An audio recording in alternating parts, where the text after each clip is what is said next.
ॐ ज्ञानतिमिरान्धस्य ज्ञानञ्जनशलाकया चक्षुरुन्मिलितं येन तस्मै श्रीगुरुवे नमः। नमः विष्णुपादाय कृष्णपृष्ठाय भूतले श्रीमते भक्तिवेदान्त स्वामिनिति नामिने। नमस्ते सारस्वतीदेवे गौरवाणी प्रचारिणे निर्विशेष शून्यवादी पाश्चात्यदेशतारिणे नित्यानंद नमस्तुभ्यं प्रेमानंद प्रदायिने कलौ कल्मषनाशाय जानवापते नमः। नमो महावदन्याय कृष्ण प्रेम प्रदायते कृष्णाय कृष्ण चैतन्य नामने गौरतिसे नमः। जय श्री कृष्ण चैतन्य प्रभु नित्यानंद श्री अद्वैत गदाधर शिवासादि गौर भक्त वृंद। हरे कृष्णा कृष्णा कृष्णा हरे हरे हरे राम राम राम हरे हरे। हरे कृष्णा। साथी भक्तों का हार्दिक स्वागत है आज के स्पेशल अवसर में। तो आज बहुत ही पवित्र पावन दिवस है। एक तो आज अन्नदा एकादशी है। अन्नदा एकादशी जन्माष्टमी के बाद का एकादशी को अन्नदा एकादशी के नाम से जानते हैं। और आज साथ ही साथ में आज परम पूजनीय श्री गोपाल कृष्ण गोस्वामी महाराज का भी आविर्भाव दिवस, 81वीं 81st 81वां आविर्भाव दिवस, 81st बर्थ एनिवर्सरी। तो हम लोग यहाँ पे सेलिब्रेट कर रहे हैं। हर जगह सेलिब्रेट किया जा रहा है। तो भगवान कृष्ण प्रकट हुए जन्माष्टमी में। उसके अगले दिन नवमी नंदोत्सव के दिन श्रील प्रभुपाद जी आए और वही भगवान कृष्ण का प्रचार करने के लिए। और उसके फिर 2 दिन बाद एकादशी के दिन हिजोली ने श्रील गोपाल कृष्ण स्वामी महाराज प्रकट हुए प्रभुपाद जी को सेवा देने के लिए, उनको असिस्ट करने के लिए। इसलिए जन्माष्टमी के बाद प्रभुपाद जी आए और कृष्ण कृष्ण कॉन्शियसनेस, कृष्ण भावनामृत को पूरे विश्व में प्रदान किए। इसलिए प्रभुपाद जी का नाम हुआ कृष्ण कृपा मूर्ति अभय शरणारविंद भक्ति वेदांत स्वामी प्रभुपाद। और फिर हिजोली श्रील गोपाल कृष्ण स्वामी महाराज प्रकट हुए प्रभुपाद जी के बाद एकादशी के दिन पूरे विश्व को प्रभुपाद जी के ग्रंथों को प्रदान करने के लिए, प्रभुपाद जी के मूवमेंट से जोड़ने के लिए, प्रभुपाद से जोड़ने के लिए। इसलिए उनका नाम है प्रभुपाद कृपा मूर्ति श्रील गोपाल कृष्ण गोस्वामी महाराज जी। इसके ऊपर एक बहुत सुंदर भजन भी है, भक्तों ने लिखा है। तो हम गुरु महाराज के ऊपर थोड़ा चर्चा करेंगे। तो मैं शेयर करता हूँ। ये महाराज का ऑफिशियल वेबसाइट है। इसमें लेक्चर्स हैं और भी चीज़ें हैं। उनके ऑडियो लेक्चर्स हैं, वीडियोस हैं, फोटो गैलरी है, बुक्स। बुक्स तो महाराज खुद कोई बुक्स लिखे नहीं, लेकिन महाराज के शिष्यों ने महाराज के जो प्रवचन है उसके बेसिस पे उसकी बुक्स तैयार की। तो appearance, His Holiness Gopal Krishna Goswami Maharaj appeared on this planet on the most auspicious day of Annada Ekadasi on August 14, 1944। So 14 अगस्त 1944 को न्यू दिल्ली इंडिया में प्रकट हुए। और जन्म के समय ही उनका नाम रखा गया Gopal Krishna. Of his appearance, his spiritual master had not changed his name at the time of Harinam initiation। Krishna Prabhupada ji जब इनिशिएशन दिए 27 मई 1969, 31 May 1968 was the first day when Guru Maharaj visited Montreal, ISKCON Montreal, पहली बार 1968। और 1967 से ही महाराज सर्च करना चालू कर दिए थे। He was in search of God, भगवान के बारे में सर्च करने की जिज्ञासा उनके हृदय में आ गई थी। और अनेकों, तब Guru Maharaj already Bristol mayor company है, उसमें मार्केट रिसर्च डिपार्टमेंट में मैनेजर। और एक और दो कंपनी में जॉब की, 1975 तक जॉब की, 67 से 75 तक, 8-9 साल लगभग। तो पेप्सी कोला में पहले काम किया, फिर ब्रिस्टल मेयर करके एक कंपनी हुई अमेरिका में ही, सो उसमें जॉब की। और सो 67 के दौरान महाराज को तीव्र इच्छा हुई भगवान के बारे में जानने के लिए। तो संडे छुट्टी रहता था, तो संडे मॉर्निंग कभी किसी टेम्पल में चले जाते थे अमेरिका में ही, किसी हिंदू टेम्पल में या चर्च में, या अलग अलग स्पिरिचुअल ऑर्गेनाइजेशन होते थे, तो वहां जाते थे, पूरा दिन वहां पे रहते थे, और जो भी उनकी स्पिरिचुअल प्रैक्टिसेस होती थी उसको फॉलो करते थे। फिर ऐसे ही करते करते फाइनली 31 मई 1967 में महाराज जो है आते हैं ISKCON, first time ISKCON temple में विजिट करते हैं, मॉन्ट्रियल कनाडा में। सो वहाँ पे अ, महापुरुष प्रभु टेम्पल प्रेसिडेंट थे उस वक्त। जस्ट 1 साल पहले इस्कॉन स्टेब्लिश हुआ था, और अभी तक जब महाराज विजिट किए थे तो इस्कॉन के केवल 4 ही मंदिर थे 1967 में तक। 66 में पहला मंदिर खोले प्रभुपाद जी, ऑलमोस्ट जुलाई अगस्त में इनकॉर्पोरेट किया इस्कॉन न्यूयॉर्क, और 1 साल में प्रभुपाद जी 4 मंदिर खोल दिए, न्यूयॉर्क, फिर उसके बाद लॉस एंजलिस, और एक ये मॉन्ट्रियल कनाडा में, एक अमेरिका में 3 मंदिर थे, New York, Los Angeles, San Francisco. तो ये 3 जगह अमेरिका में मंदिर थे, और चौथा मंदिर मॉन्ट्रियल में था जहाँ पे महाराज विजिट किए। सो वहाँ के टेम्पल प्रेसिडेंट उस वक्त के अ, महापुरुष प्रभु महाराज को इन्फॉर्म किए कि अगले दिन प्रभुपाद जी आ रहे हैं, 1 जून 1967। तो महाराज बड़े ईगरली, बड़े इच्छा के साथ उन्होंने पूछा कि is there any service I can render, क्या कोई सेवा मुझे मिल सकती है। This is the first question. या आप सोचिए, पहला प्रश्न, फर्स्ट विजिट है, पहली बार मिल रहे हैं, और पता चला कि फाउंडर आचार्य इस्कॉन के आ रहे हैं अगले दिन। तो महाराज ने प्रश्न पूछा कि क्या मुझे कुछ सेवा मिल सकती है। आप देखेंगे प्रभुपाद जी के भी जीवन में और गुरु महाराज के जीवन में ये बहुत कुछ सिमिलैरिटी है। प्रभुपाद भी हमेशा अपने गुरु महाराज से एक ही प्रश्न पूछे, how can I serve you, मैं आपका सेवा कैसे कर सकता हूँ। और प्रभुपाद भी फर्स्ट मीटिंग से ही, जब हिज डिवाइन ग्रेस श्रील भक्ति सिद्धांत सरस्वती ठाकुर प्रभुपाद से मिले, तब से उनको समर्पण कर दिए, और बड़े ही रिस्पेक्टफुल एटीट्यूड मेंटेन किए। उसी प्रकार से गुरु महाराज भी from the very first day Prabhupada ji से मिलने के पहले ही उन्होंने प्रभुपाद जी का सेवा पूछा, और पहली बार से मिल करके ही he always maintained very respectful attitude for Prabhupada. Prabhupada के लिए बड़ी सम्मान का भाव महाराज के हृदय में था। तो ऐसे 1 जून में फिर जब प्रभुपाद जी पहुंचे, तो गुरु महाराज, तो टेम्पल प्रेसिडेंट बोले ठीक है, आप प्रभुपाद जी का अपार्टमेंट है, रूम है, वो क्लीनिंग कर दीजिए। तो रूम क्लीनिंग भी, अभी तक एक बार भी प्रभुपाद जी से मिले नहीं, देखे नहीं, फर्स्ट टाइम जा रहे हैं। तो रूम क्लीनिंग, केवल ऐसा नहीं कि फ्लोर साफ कर दिए, झाड़ू पोछा कर दिए, हो गया रूम क्लीनिंग।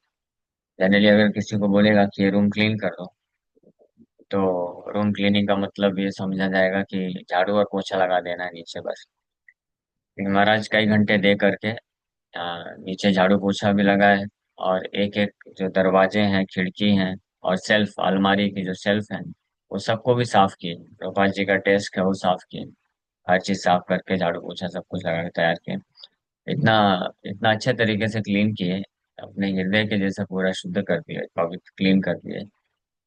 तो अगले दिन जब प्रभुपाद जी पहुंचे, जब प्रभुपाद जी देख करके बहुत प्रभावित हुए, और प्रभुपाद पूछे, हु क्लीन्ड माय रूम, मेरे रूम का सफाई किसने किया है ना। एक इंटरेस्टिंग बात है, यानी नॉर्मल जो क्लीनिंग रहता था, तो उससे एक्स्ट्रा ऑर्डिनरी क्लीन हुआ।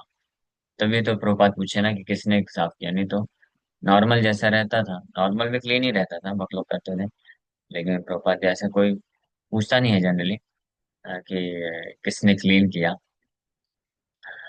लेकिन प्रभुपाद जी पूछे हु क्लीन माई रूम। तो टेम्पल प्रेसिडेंट बताए कि one young Indian boy has clean. एक एक नौजवान भारतीय युवक हैं, वो आए थे, उन्होंने क्लीन किया है। प्रभुपाद जी बोला I want to meet him, उनसे मिलना चाहता हूँ। तो फिर प्रभुपाद से मिलते हैं। और अब अमेरिका में थे, उतने ज्यादा इंडियन नहीं थे प्रभुपाद जी के। अभी तक ज्यादातर सारे शिष्य सब सारे शिष्य अमेरिकन थे। तो जब ऐसे Indian young boy Gopal Krishna को देखकर तो प्रभुपाद जी खुश हुए और स्पेशल अटेंशन दिए, क्योंकि भारतीय भी हैं। और दूसरा जो है बहुत ही इंटरेस्टेड है, स्पिरिचुअली इंक्लाइंड है। क्योंकि प्रभुपाद जी को मालूम था कि अगर मुझे भारत में प्रचार करना है तो कोई ना कोई एक भारतीय इंटेलिजेंट एजुकेटेड इंडियन यूथ चाहिए। तो जो प्रभुपाद जी 40 वर्ष से प्रयास कर रहे थे, लोगों के बहुत फेवरेबल लोग भी होते थे, प्रभुपाद जी का बहुत सम्मान करते थे।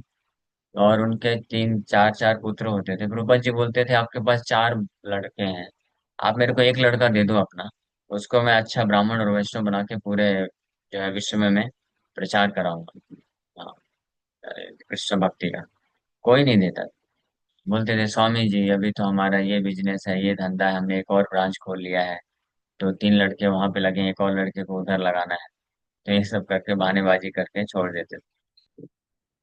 लेकिन जब पहली बार गुरु महाराज आए और सेवा भाव भी प्रकट किए, प्रभुपाद जी को बहुत इंटरेस्ट आया और स्पेशल टाइम देते थे।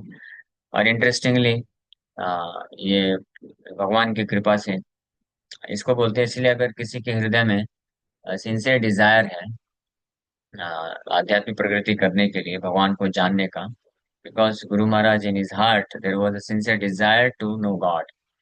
भगवान को जानने के लिए तीव्र इच्छा थी उनके हृदय में। और 1967 में अलग अलग जगह जाते थे। तो इसलिए भगवान की कृपा से उनको सदगुरु मिले, श्रील प्रभुपाद जी मिले। और न केवल ये था, बल्कि प्रभुपाद जी का ऐसा उस समय था कि अमेरिका का वीजा जो है कैंसिल हो गया था। तो इसलिए प्रभुपाद जी को कनाडा जाना पड़ा, मॉन्ट्रियल में। एक कनाडा में एक ही मंदिर था, मॉन्ट्रियल। तो मॉन्ट्रियल में जाना पड़ा, तब तक रहना था वहां पे जब तक अमेरिका का वीजा वापस से उनको मिल नहीं जाता है। तो इस प्रकार से 3 महीने प्रभुपाद मॉन्ट्रियल टेम्पल में रहे। और ये तीनों पूरे 3 महीने हर दिन गुरु महाराज आते थे, प्रभुपाद जी का लेक्चर सुनते थे।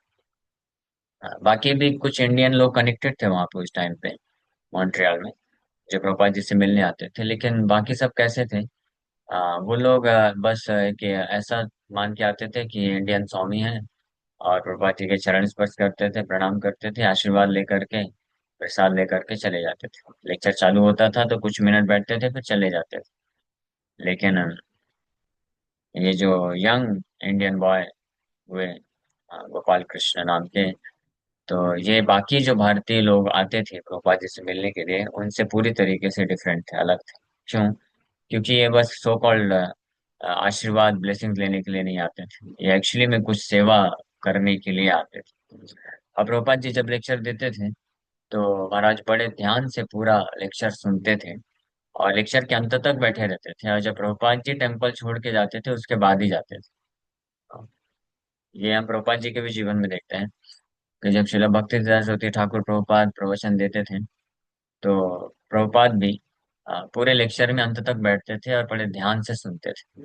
इसलिए श्रील भक्तिदास सरस्वती ठाकुर प्रभुपाद ये कमेंट किए थे प्रभुपाद के ऊपर कि because he hears attentively one day he will preach vigorously.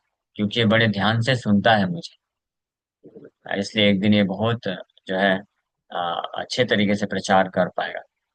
और साथ ही साथ में भक्तिदान महाराज जी बोले कि जब दीक्षा के टाइम पे प्रभुपाद जी का नाम लिया जा रहा था तो भक्तिदान महाराज जी बोलते हैं yes I will initiate him, मैं इनको इसको दीक्षा दूंगा। क्यों? Because he likes to hear me, I like him very much. तो ऐसा बोले कि मैं इसको बहुत पसंद करता हूँ, क्योंकि he never leaves during the lecture. प्रवचन के टाइम पे छोड़ के नहीं जाता है, ये पूरा प्रवचन में बैठता है, ध्यान से सुनता है। इसका मतलब ये जो बीमारी है प्रवचन को ध्यान से ना सुनना, और बीच में छोड़ के चले जाना, ये नई बीमारी नहीं है। ये सनातन बीमारी है, प्राचीन काल से चली आ रही, क्योंकि किसी को इतना टेस्ट नहीं है। सेंस ग्रेटिफिकेशन का कुछ दिखाएंगे, मूवी चालू मूवी लगा देंगे तो 3 घंटे तक भी देखेगा कोई। न्यूज चैनल लगा दीजिए, न्यूज चैनल है, टीवी सीरियल है, मूवीज है, तो 3 3 4 4 घंटे भी निकल जाएंगे पता नहीं चलेगा। लेकिन कोई आधा घंटा 45 मिनट प्रवचन कृष्ण के बारे में दे, तो इसमें लोगों का हालत खराब हो जाता है। लेकिन जो भक्त है, बड़े ध्यान से एंड तक पूरा कथा सुनते हैं, तो उन्होंने ट्रिमेंडस एडवांसमेंट किया है बहुत तीव्रता से। तो हम प्रभुपाद के जीवन में भी देखते हैं, गुरु महाराज के जीवन में भी एग्जैक्टली ऐसा हुआ। महाराज भी प्रभुपाद जी के प्रवचन ध्यान से सुनते थे। फिर धीरे धीरे महाराज जो है प्रभुपाद जी के बहुत ही पर्सनल एसोसिएशन में फर्स्ट डे से ही आ गए। फर्स्ट डे में पहला ही असाइनमेंट उनको मिला, प्रभुपाद जी का सेवा, पर्सनल सेवा मिला। फिर अगले दिन से प्रभुपाद जी से मिलना चालू कर दिए। फिर 3 महीने बाद जब प्रभुपाद जी गए, वीजा बन गया उनका अन्य जगह ट्रेवल करने के लिए, तो उसके बाद भी अगले 1 साल तक प्रभुपाद जी जो है महाराज के साथ पत्र व्यवहार करते थे, लेटर्स लिखते थे। महाराज लेटर लिखते थे, प्रभुपाद जी रिप्लाई करते थे, कभी प्रभुपाद जी लिखते थे, महाराज रिप्लाई करते थे। जिस प्रकार से नेक्स्ट लगभग 8 9 महीने तक, जब प्रभुपाद जी पूरे विश्व में ट्रेवल कर रहे थे, तो हर महीने लगभग 3 4 लेटर प्रभुपाद जी लिखा करते थे, महाराज से टच टच में रहते थे। और गुरु महाराज भी उस समय जो है बहुत अच्छा अर्निंग करते थे, तो अपना जो है ज्यादातर सैलरी शुरू से ही प्रभुपाद जी के इस्कॉन मंदिर को मेंटेन करने के लिए, फाइनेंशियल सपोर्ट देने के लिए और बुक्स प्रिंटिंग के लिए दे देते थे। और दीक्षा के कुछ समय पश्चात तो फिर 100% सैलरी अपना देना चालू कर दिए। जितना भी कमाते थे सब ला करके प्रभुपाद जी को दे देते थे। प्रभुपाद जी उसमें से कुछ निकाल के देते थे, लो आपके मेंटेनेंस के लिए। और धीरे धीरे छुट्टी के दिन संडे को अर्ली मॉर्निंग आ जाते थे और पूरा दिन मंदिर में रहते थे, सेवा करते थे। और बाकी दिन भी जब जॉब करते थे तो सुबह जॉब के लिए जाते थे, फिर शाम को आने के बाद 2 3 घंटा बुक्स लेकर के हाथ में और सड़कों में चले जाते थे, बुक डिस्ट्रीब्यूशन करते थे। ये जॉब के टाइम की बात है। आज के वक्त लोग बहाना करते हैं ना, रोज मेरा जॉब है, मैं कैसे जॉब करूँ, मेरा जॉब नहीं हो पाता, मंदिर नहीं आ पाता हूँ। तो गुरु महाराज जॉब करने के टाइम पे मैनेजर थे और इतने ऊंचे पोजीशन में थे, लेकिन उसके बावजूद भी जॉब मॉर्निंग प्रोग्राम में करते थे, 16 माला जप करते थे, जॉब करते थे, उसके बाद फिर आकर के 1.5 2 घंटे बुक डिस्ट्रीब्यूशन भी करते थे शाम को जा करके सड़कों में। इतने बड़े मैनेजर, लेकिन इतनी विनम्रता है देखिए कि सड़कों में जा करके लोगों के पास जा जा करके गीता दे रहे हैं, बुक डिस्ट्रीब्यूशन कर रहे हैं। तो इस प्रकार से ये 31 में 1967 में जुड़े। और फिर 1 साल के बाद एग्जैक्टली लगभग 27 में 1969, 1968 सॉरी, 31 में 1968, 31 मई 1968 में फर्स्ट टाइम गए थे, मिले थे। 1 जून, 1 जून 1968 में प्रभुपाद जी से पहली बार मुलाकात हुई। और अगले साल 27 में को प्रभुपाद जी दीक्षा दे देते हैं और बोलते हैं आपका नाम क्योंकि ऑलरेडी गोपाल कृष्ण है, तो इसको चेंज करने की जरूरत नहीं है, so now you will be known as Gopal Krishna Das. Letter के थ्रू दीक्षा दिए थे महाराज को। पार्सल में भीड़ माला भेजे, क्योंकि प्रॉपर ट्रेवल कर रहे थे ऑल ओवर वर्ल्ड। तो महाराज को इच्छा थी दीक्षा लेने की, और प्रभुपाद जी भी इनिशिएट करना चाहते थे, तो वेट नहीं करना चाहते थे कि मैं कब 2 4 6 महीने बाद आऊंगा तब आपको दीक्षा दे दूंगा सामने सामने, नहीं, लेटर के थ्रू दे दी। और लिख के नाम भी बोले कि आपका नाम है गोपाल कृष्ण दास, और ये माला भेज दिए, जब करके प्रभुपाद जी जब करके पार्सल में माला भेज। एनीवे, सो 14 अगस्त 1944 फिर दिल्ली यूनिवर्सिटी से ग्रेजुएशन कंप्लीट किए। उसके बाद अपना बिजनेस मैनेजमेंट का स्टडीज किए सॉर्बोन यूनिवर्सिटी ऑफ पेरिस। और बहुत इंटेलिजेंट थे, स्कॉलर थे महाराज। तो फ्रेंच गवर्नमेंट की तरफ से इनको स्कॉलरशिप मिला था ये मैनेजमेंट का डिग्री कंप्लीट करने के लिए, सोrbonne यूनिवर्सिटी ऑफ पेरिस से। ये कंप्लीट करने के बाद फिर एमबीए मास्टर्स डिग्री की, business administration, masters degree in business administration MBA की मैकगिल यूनिवर्सिटी एट मॉन्ट्रियल। तो मॉन्ट्रियल से ये किए, उस वक्त मॉन्ट्रियल में रहते थे। सो 1 जून 1968 में मिले।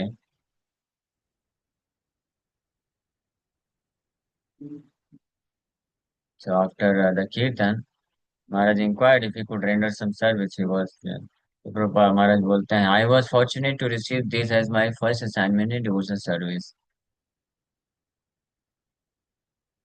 So when I first met Srila Prabhupada, the motivation to surrender to God was already there in me. And 2 weeks after meeting him, I knew that Lord Krishna wanted me to surrender to Srila Prabhupada. तो 1 जून 1968 में मिले महाराज, और 3 महीने तक प्रभुपाद थे। तो first day से ही बहुत ही रिस्पेक्टफुल एटीट्यूड था प्रभुपाद के प्रति। और 2 सप्ताह में ही प्रभुपाद जी से मिल करके उनके लेक्चर सुन करके कन्विंस हो गए महाराज कि भगवान कृष्ण चाहते हैं कि मैं श्रीला प्रभुपाद को पूरी तरह से समर्पण कर दूं। हाँ, जैसे 2 वीक में ही। हमको 2 साल भी लग जाता है, कई लोगों को 20 साल भी लग जाते हैं सरेंडर करने। सो इनफैक्ट अराउंड दिसंबर 1967, हाँ ये मैं बताया आपको, 19 दिसंबर 1967 से अनेकों अनेकों मंदिर विजिट करना चालू कर दिए थे महाराज। जनवरी फरवरी मार्च मई, 6 6 महीने पहले से। और फाइनली 6 महीने के इस प्रकार से भ्रमण करते करते इस्कॉन में आ गए। और was the only Indian who would come regularly and sit right till the end of the lecture. So Guru Maharaj was the only Indian who would come regularly और पूरे अंत तक लेक्चर में रहते थे। So during the 3 month period, Prabhupada stayed and lectured in Montreal. So His Holiness Gopal Krishna Swami Maharaj spoke. Of course, I did not know the importance of hearing at that time. But my only small qualification was that I was very respectful to Srila Prabhupada from the first day I saw him, and I would stay for his lectures till the end and leave only after he had left the temple. तो गुरु महाराज बताते हैं कि बचपन से उनको कभी ऐसा कुछ बहुत ज्यादा धर्म का जो है ऐसे कोई साधु संत से कभी नहीं मिले थे वो। हालांकि उनके पेरेंट्स धार्मिक थे और बचपन से ही साधु, गुरु महाराज भी बचपन से ही साधु हैं। उनकी सिस्टर्स बताती हैं, महाराज खुद कभी नहीं बताए, लेकिन उनके सिस्टर्स बताते हैं कि बचपन से वो बड़े साधु स्वभाव के थे। किसी को कुछ, किसी के ऊपर गुस्सा नहीं करते थे, और ना ही कोई बहुत ज्यादा भौतिक आकर्षण था। हालांकि बहुत ही रिच फैमिली से थे, लेकिन फिर भी कोई भौतिक आकर्षण नहीं, सेंस ग्रेटिफिकेशन के प्रति कोई ऐसे ऐसी तीव्र भावना नहीं। जब महाराज पेरिस में पढ़ते थे, तो उस वहां पे एक बहुत, क्या तो नाम है उसका, कोई टावर है जो बहुत फेमस, पूरे वर्ल्ड फेमस है। पूरे वर्ल्ड से लोग उसको विजिट करने के लिए आते थे, टूरिस्ट स्पॉट है। महाराज अपने सिस्टर के पास रहते थे। उनकी सिस्टर पेरिस में रहती थी उस वक्त। तो उनके पास रहते थे और वहां से घर से कॉलेज जाते थे। तो कॉलेज जाने के दौरान बीच में ही वो जो वर्ल्ड टूरिस्ट जो टावर है, जो स्थान है, वो आता था। लेकिन पूरे अपने पढ़ाई के दौरान एक बार भी महाराज को इच्छा नहीं हुआ कि मैं वहां पे जाके विजिट करूं। इतना बड़ा है, पूरे विश्व से टूरिस्ट लोग आते हैं। हाँ, इट्स लाइक कि कोई जैसे आगरा में ताजमहल है, कि कोई व्यक्ति है, कहीं पे रहता है और डेली आगरा के ताजमहल के बाजू से निकल के जाता है, लेकिन कभी जो है उसको इच्छा नहीं हुई कि जाके विजिट करके आए। यानी कोई ऐसा भौतिक आकर्षण नहीं कि चलो थोड़ा जाते हैं, फोटो खिंचा के आएंगे, देख के आएंगे क्या है, वंडर, 7 वंडर्स।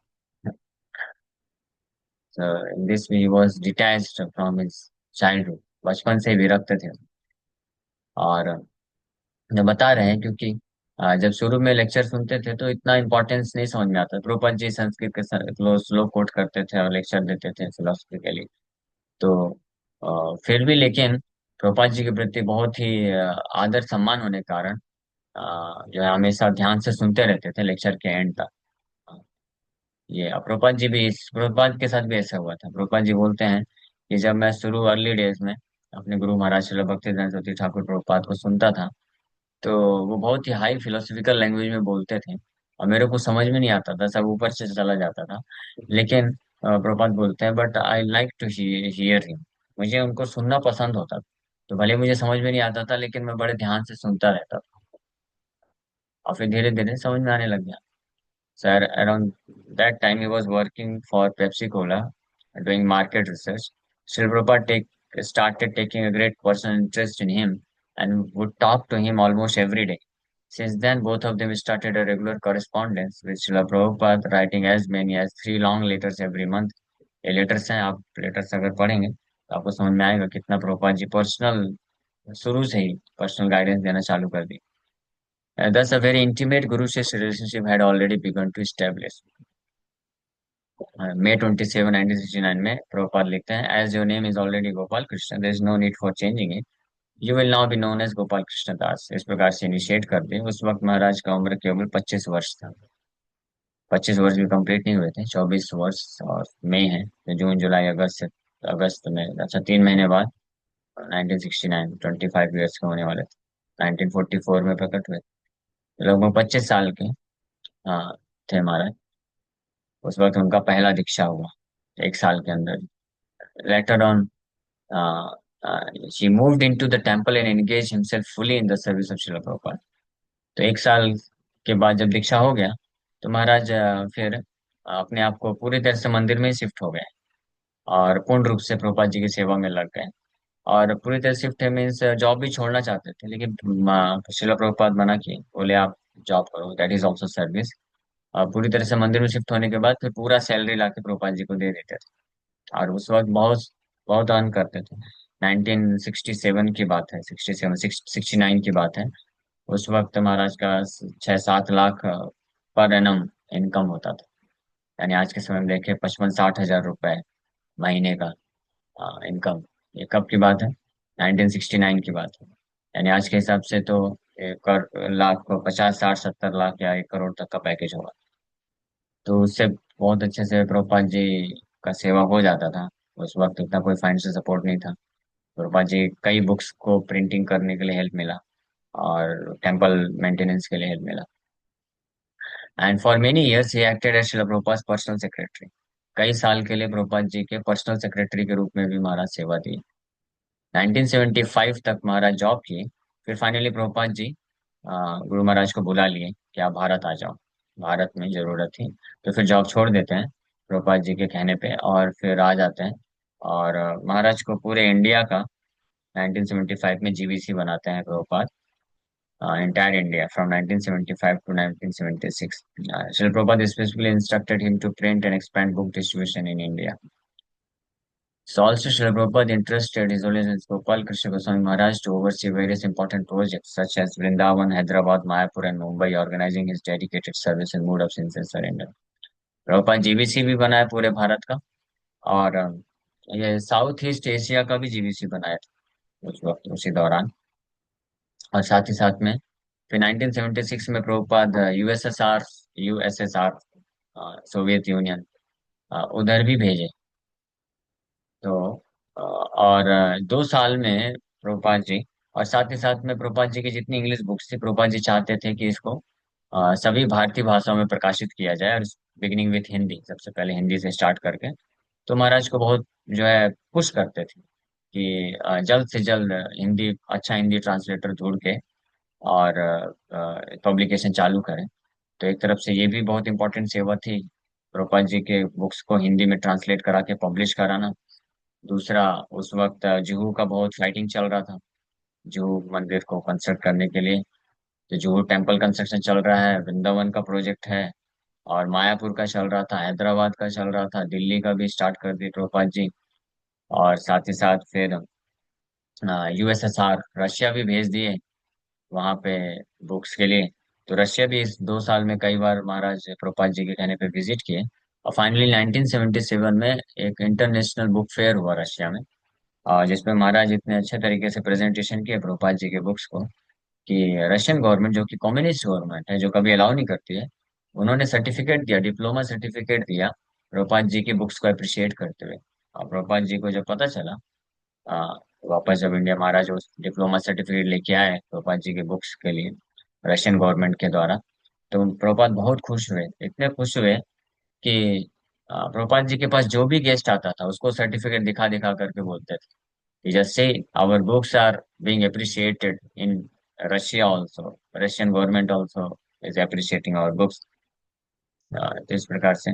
और जब फर्स्ट टाइम, और साथ ही साथ में फर्स्ट टाइम प्रभुपाद जी का भागवतम फर्स्ट कैंटो हिंदी में पब्लिश करके जब महाराज लेके आए, तो प्रभुपाद जी बहुत खुश हुए और बहुत अप्रिशिएट किए।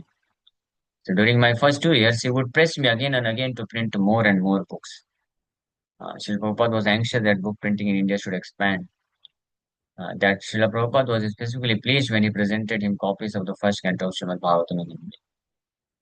और प्रभुपाद हमेशा उनको बोलते थे कि now you can utilize your knowledge of marketing for Krishna's service. Idam hi pumsa tapsasritasya va sritasya suktasya cha buddhi tattayo. That is the perfection of education. और 1976 में रशिया का जीबीसी भी बना है प्रभुपाद, और कई ट्रिप्स सोवियत यूनियन जाते हैं, ये ऑलरेडी बताया मैं, और इंटरनेशनल बुक फेयर में भाग लिए, waging a virtual war against Maya. Srila Prabhupada's instructions became being his life and soul, empowered his vision and amazing feats began to manifest. तो प्रभुपाद जी के टाइम पे, स्पेशली ये 2 साल 1976 एंड 77 में महाराज जिस प्रकार की सेवा की है वो एक्स्ट्रा ऑर्डिनरी है, वंडरफुल है। कोई भी साधारण व्यक्ति कर ही नहीं सकता है, क्योंकि at the same time Vrindavan, Mayapur, Juhu temple, Hyderabad, ये कंस्ट्रक्शन का अफेयर मैनेज करते थे। और प्रभुपाद जी के बुक्स को हिंदी में ट्रांसलेट करा करके पब्लिश करने का बहुत बड़ा जिम्मेदारी था। और साथ ही साथ में बीबीटी ट्रस्टी भी इसी वक्त प्रभुपाद जी बनाए थे महाराज को, बीबीटी ट्रस्टी का जिम्मेदारी लिए। और 76 में रशिया का जीबीसी भी बना दिए, तो कई बार रशिया भी जा रहे हैं और उधर भी इंटरनेशनल बुक फेयर में प्रभुपाद जी के बुक्स का प्रेजेंटेशन करके सर्टिफिकेट लेके आ गए। सो इस प्रकार से इट्स लाइक प्रभुपाद जो है वो महाराज की तरह है, राजा की तरह है, चक्रवर्ती सम्राट की तरह है। और उनके अंडर में ये कैसे कमांडर इन चीफ हुए हिज होलीनेस गोपाल कृष्ण स्वामी महाराज, जो अपने चक्रवर्ती सम्राट के आदेश को प्राप्त करके जिस डायरेक्शन में जा रहे हैं वहां से विजय पताका लेकर के आ रहे। Prabhupada was very please with, यही एक कारण है। अ, अ, हालांकि गुरु महाराज का his qualification is there of course because he had great service attitude, but अपने सेवा के भाव से और सेवा की तत्परता से प्रभुपाद जी को उन्होंने बहुत प्रसन्न किया, संतुष्ट कर दिया। इसलिए आगे चल के ये प्रभुपाद जी के ये जो सेवा का भाव है ये भी अनेकों रूप में और मैनिफेस्ट होता है। फाइनली ठीक है, समय हो गया, हम लोग यहीं पे विराम करेंगे और आगे दोपहर को और शाम को और चर्चा करेंगे। तो अभी तक आज थोड़ा शॉर्ट में मैंने बताया कि प्रभुपाद जी के रहते रहते क्या महाराज ने किया। अब प्रभुपाद जी के जाने के बाद महाराज कैसे इस्कॉन को लेके जाते हैं, इसका चर्चा आगे करेंगे। Thank you very much. Hare Krishna.